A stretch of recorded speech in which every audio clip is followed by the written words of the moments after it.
ये संदेश मुसलमानों को इस तरीके से नहीं चला जाएगा कि भाई देखिए एक पार्टी हमारे बारे हित में सोच रही है, लेकिन टेक्निकली क्या वो हित हो रहा है? देखिए, मुसलमानों का हित अगर करना होता है इन्हें, तो कांग्रेस पार्टी इन 70 सालों में जब आप सत्ता में राज कर रहे थे, तब आप कर देते। आज ये लॉलीपॉप की तरह जो आप 4% का आरक्षण दे रहे हैं, इसमें इनके ही लीडर्स का फायदा होगा कहीं न कहीं।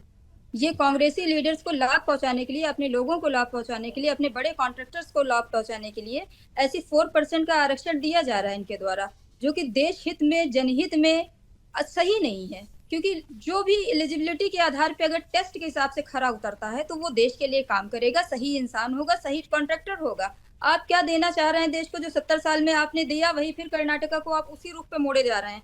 आप बीजेपी चिल्लाते हैं कि बीजेपी की नीतियां गलत थी। आपकी कौन सी नीति सही थी जो देश हित में सही साबित हुई है? इन 70 सालों में आपने देश को जवाब नहीं दिया। पूरे देश की जनता आपसे जवाब मांगती है, आपने किया क्या?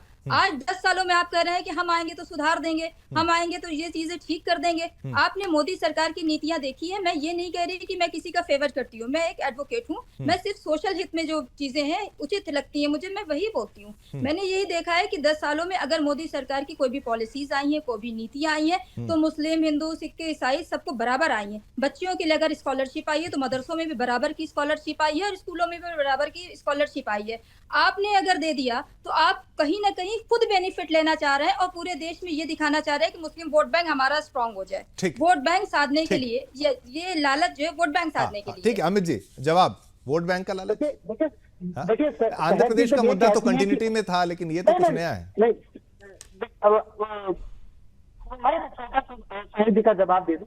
शाहिद जी ने जब ये चीज कही कि मैं भारतीय जनता पार्टी की पक्षता नहीं बोल रही हूँ, मैं ये नहीं कहती। अरे पूरी दुनिया देख रही है आपको।